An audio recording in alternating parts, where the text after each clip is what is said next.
Good morning to all our folks at Cornerstone, and any visitors, of course, are welcome every time we meet together in this particular way. Now, today I'm going to read from Luke chapter 19. It's the story of Zacchaeus, a very, very well known story. I've been asked to speak on this by a couple of folks.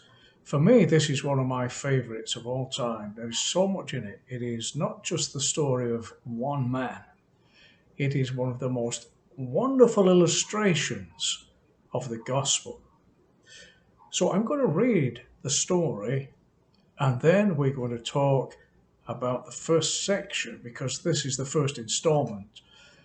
There is more to this story than meets the eye. So here we go. Luke chapter 19 and verse 1.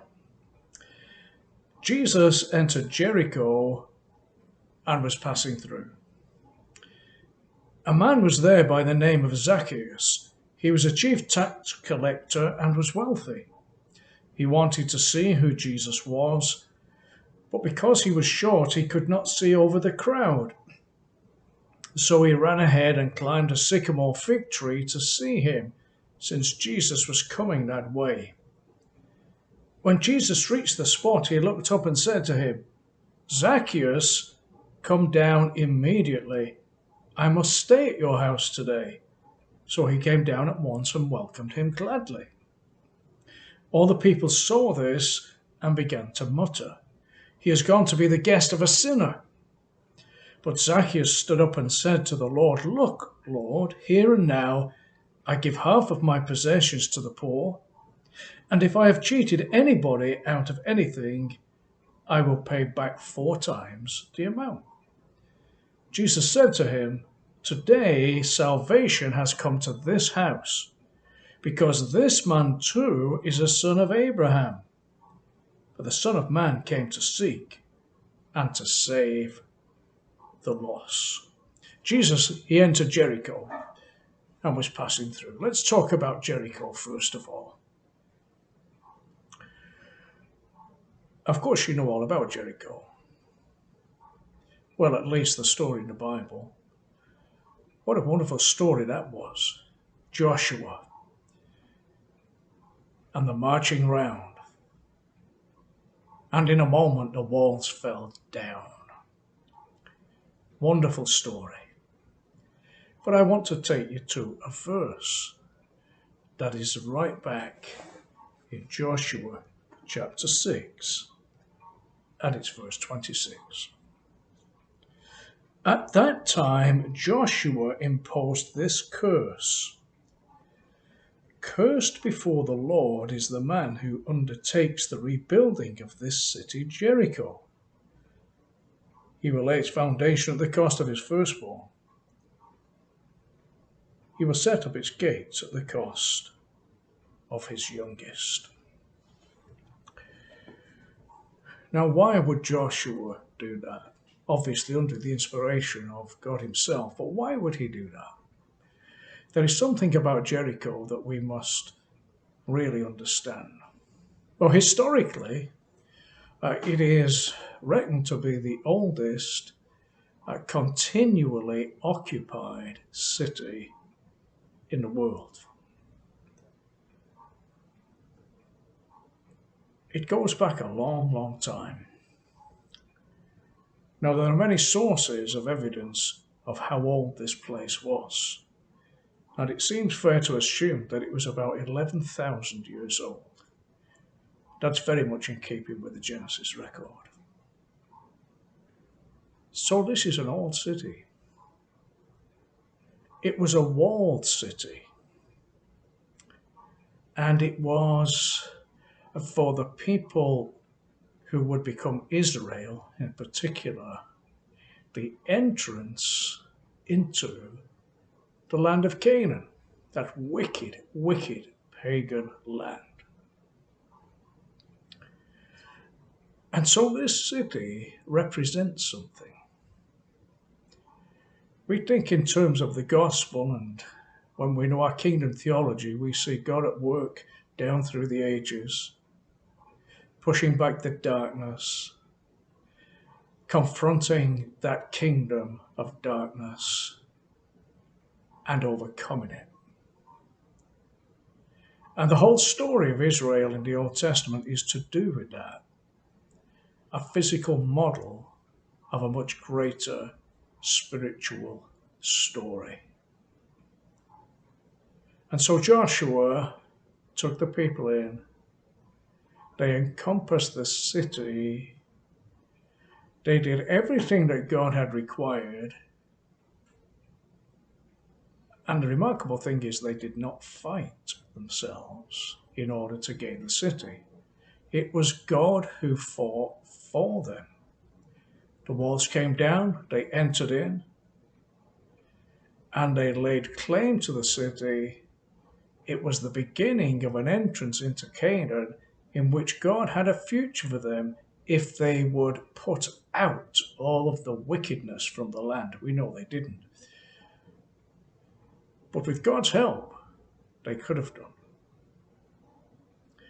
And so when Joshua cursed the city, it had great meaning. That city represents to us the fallen world at large, the fallen world of mankind that stands opposed to God's ways. And so we think of Jericho, it is a cursed city, and it should never have been rebuilt. But sadly, we find later on in history, and for this you would have to go to 1 Kings, and this is chapter 16. Remember the curse, this is in the days of that very, very wicked king Ahab. And during his reign, Hiel the Bethlehemite built Jericho. At the cost of Abiram his firstborn, he laid its foundation, and at the cost of Segub his youngest, he set up its gates, according to the word the Lord he had spoken through Joshua the son of Nun. God is sovereign Lord. He is the Lord of history. He has it all within his sphere, his power. He is working his purposes throughout. And the things that he said through Joshua in that day were fulfilled later on. This is the world that we live in. It is a world of wickedness under a curse. And we, who are God's people, we have a task. The task of declaring the kingdom in that world as we pass through. Now that's very important because we see this of Jesus. Jesus entered Jericho and was passing through. Is that not precisely what Jesus did when he came? The Word who became flesh. He entered into this fallen world, but he passed through it. And everywhere he went, his presence as the perfect one somehow confronted the evil just because he was there. But then he did mighty works that vindicated his cause, that proclaimed his reason for coming. He was the Messiah of God, passing through this fallen world in order to reach out to those under the world's power and bring an invitation by his initiative to come from that place of curse and brokenness to a wonderful new place of freedom. And this is precisely the story of Zacchaeus. It is no accident that he was there in Jericho. God is remarkable in his sovereignty, in the way that he takes hold of fallen humanity with the desires and the intents, with the agendas of each and every mankind. He takes it and they do their thing, but somehow he is above all of that and he passes through, offering an invitation to come out from under the curse and the power that binds them. This man that was there in Jericho, he was, as we know, he was a chief tax collector. He was wealthy. He made his money off the back of collecting tax. He took some off the top. That's how they earned their extra money.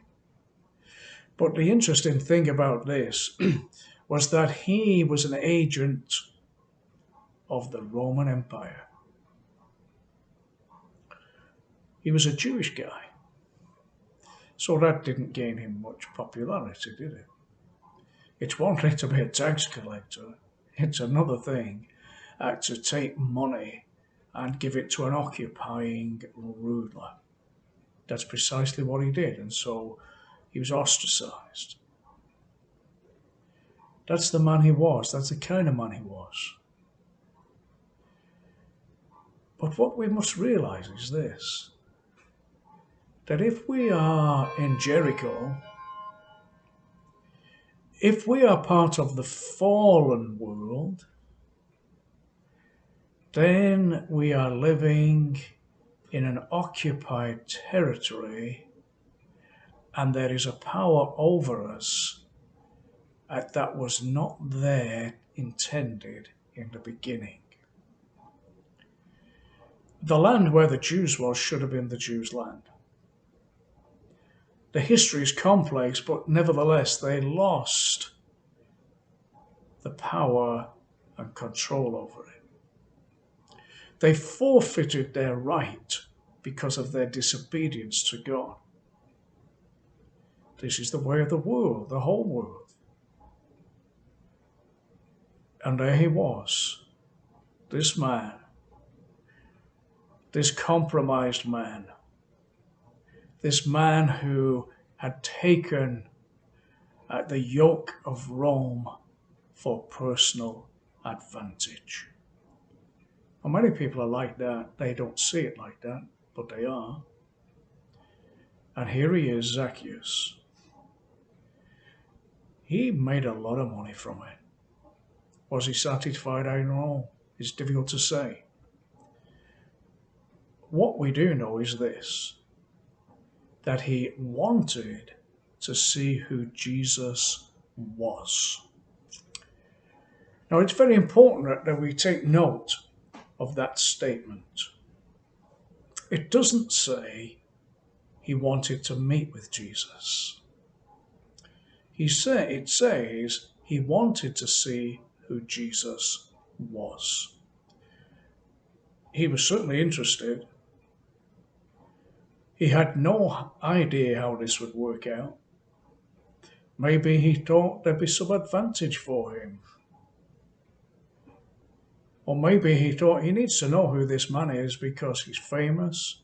There are certainly stories of his power and his influence. There will be stories that he was not particularly happy with the Jewish rulers, the powers that be, and he was unafraid. So he wanted to see. So in the beginning, there he is, he's coming as an observer. We don't know the man's heart. We just see what his actions are.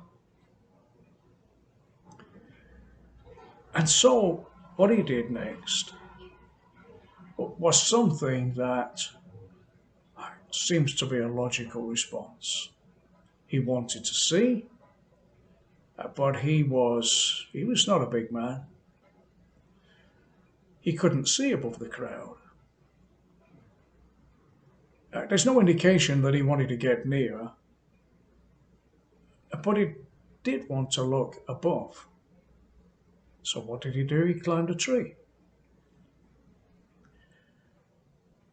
And that's an interesting thing. because the climbing of the tree represents a great deal in terms of the gospel. Well, the first thing is this. He identified a need in himself. Whether he thought in those terms, I don't know. But he was sure, so if he wanted to see, he needed to find a place from which he had a vantage point. So exactly that's what he did. Now here's the illustration as it begins. It was no accident that Zacchaeus was a short man. I'm not saying that God messed with his genes so he'd be short, but God knew him, and I am absolutely convinced that God drew him to that place. He knew all about him, and he knew what Zacchaeus would do. So he climbed into this tree. Now the tree had many spreading branches. It was a place where you could hide and yet observe. He knew that Jesus was coming that way, so up he went and he waited to see what it was that all the fuss was about. But there's another illustration here. It reminds me of the garden in Eden. When Adam and Eve, they hid from God and they covered themselves in leaves. Foolish, of course. They should have known better. But somehow they were driven by other passions and other desires. And here he is, Zacchaeus. He climbs into the tree to observe, and yet in that observing, he was hiding. Is that not what fallen mankind does? You see this supremely in the area of religion. Never presume that because somebody is devout in their religion, whatever it is, it doesn't matter. It could be some form of Christianized religion. It could be a religion like Islam or Hinduism, Buddhism. It could even be a religion like atheism, because that's really what it is, a way of observing but hiding from God. This reminds me so much of fallen mankind, who they are somehow interested, somehow need to observe, but find all kinds of means of hiding from who Jesus really is.